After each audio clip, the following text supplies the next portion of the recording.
to identify a narcissist. Have you ever met someone who's just a little too full of themselves? Confidence is one thing, but as it turns out, holding yourself in too high of regard can potentially be harmful to both yourself as well as your friends and family. It may also be a potential warning sign which could indicate a major personality disorder. Today, we here at Bestie would like to discuss how to identify the signs related to narcissism, as well as potential ways to help someone who might be struggling with this condition. Before we continue, you should subscribe to Bestie and ring the notification bell. This way you can stay in the loop of all of our daily videos and content. According to Psychology Today, as well as the Diagnostic and Statistical Manual of Mental Disorders, there are several potential symptoms linked to the mental condition known as Narcissistic Personality Disorder, or NPD. These symptoms typically manifest by early adulthood, and like any affliction that affects mental health, can manifest in anyone regardless of background or context. A person with narcissistic personality disorder commonly experiences a grandiose or inflated sense of self-importance. As a result, people affected by NPD often demonstrate arrogant or self-centered behavior, believing themselves to be special and therefore entitled to preferential treatment. In addition to an inflated ego, people affected by NPD also commonly display a distinct lack of empathy towards others, which can often lead them to exploit others for personal gain without a second thought. Because of their arrogant attitudes, people with NPD are also not particularly receptive to constructive criticism, and can often react angrily to anyone who makes an attempt to shatter their perfect self-image.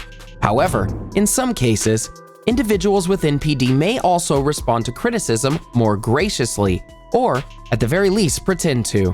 While psychologists have yet to pin down a common cause that turns people into narcissists, researchers have noticed a correlation between narcissistic personality disorder and other mental health illnesses, such as mood and anxiety disorders, as well as an increased chance of substance abuse. Additionally, people with NPD may also be more susceptible to impulsive behavior and increased feelings of shame as well. As you might imagine, the symptoms and traits of narcissistic personality disorder can be highly damaging, both to the narcissists themselves as well as to their relationships with others. However, like any condition which affects one's mental health, the first step in helping someone who struggles with NPD is to try and gain a better understanding and insight into what living with this disorder is really like. In his book, A Therapist's Guide to the Personality Disorders, The Masterson Approach, psychiatrist J.F. Masterson identified 3 distinct types of narcissism. The first one mentioned is the exhibitionist narcissist. This is the most commonly recognized type of narcissist and is known for the grandiose symptoms and behavior we've already mentioned. The second type identified by Masterson is the closet narcissist, also known as the introverted narcissist. This type of narcissism instead appears as shy, humble, or anxious behavior. This, according to Masterson, is because in this case, the narcissist's emotional investment is the idealized other, which is indirectly gratifying. The third type of narcissist identified by Masterson is the malignant narcissist. As the name implies, people affected by this type of narcissism can be especially hostile, especially when they feel as though their personal interests are being threatened. As you can see, while we usually think of narcissists as being in a constant state of arrogance and self-importance, that might not always be the case. While working with a number of clients suffering from varying forms of NPD, a psychoanalyst by the name of Heinz Kohut observed that many of the narcissists he worked with frequently struggled with feelings of alienation, powerlessness, and a lack of purpose or meaning.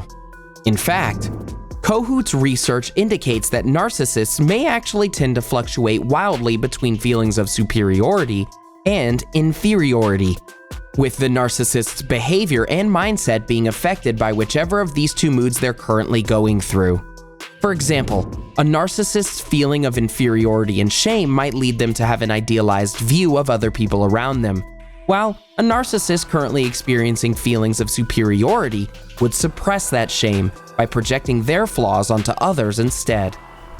Most narcissists bounce back and forth between these moods. However, in some cases, a person with NPD might instead be more or less locked into one state of mind or the other, leading to a more pathological behavior.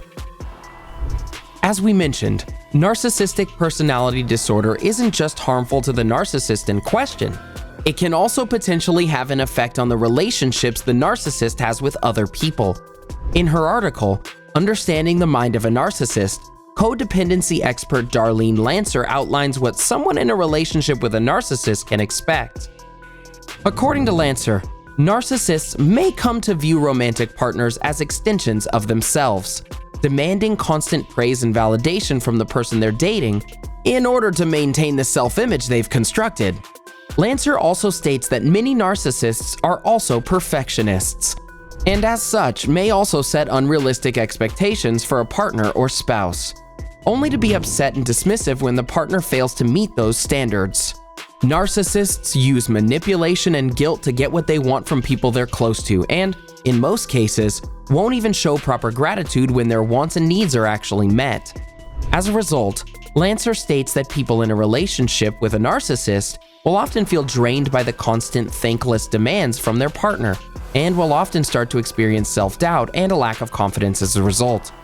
You might start to feel as though you're constantly walking on eggshells, having to stay extra careful to avoid saying or doing anything that could potentially upset your narcissistic partner, which will only serve to continue enabling their self-absorbed behavior.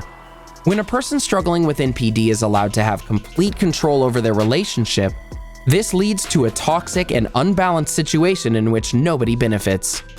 So, what can be done to help a narcissist overcome their problems with self-importance and self-image? Well, as with most conditions which have a negative impact on one's mental health, the best course of action is to seek outside help from a trained professional. According to Psychology Today, psychotherapy may be one useful way to help a person with NPD develop a better sense of empathy and relate to others in a way that is healthier and more compassionate. Of course, convincing a person with NPD to seek professional help is easier said than done. As we mentioned, narcissists are highly defensive and tend to respond poorly to criticism, constructive or otherwise. As a result, very few narcissists are willing to openly admit that they're in need of help or treatment. Author and social worker Robert Taubé also puts forth the suggestion that not all aspects of narcissism are inherently toxic. In his article, What He Describes as Healthy Narcissism, Taubé outlines the ways in which a narcissist can potentially guide their tendencies in ways that avoid bringing harm or unneeded stress to themselves or others. The article advises that narcissists should try to worry less about what others think of them, take things less personally, truly enjoy the company of others as more than just an ego boost, and take responsibility of their actions. Do you have any experiences with narcissists or narcissism that you feel comfortable sharing with an online community? Maybe you're even struggling with NPD yourself, and you have some firsthand insight you can offer on what living with the disorder is really like. Bestie values your input and feedback, so we encourage you to leave a comment below to help us keep the conversation going. Have a good day, and remember, be excellent to each other. Enjoyed this video? Hit the like button and share with your friends. Also, subscribe to our channel for more videos like this. Thanks for watching.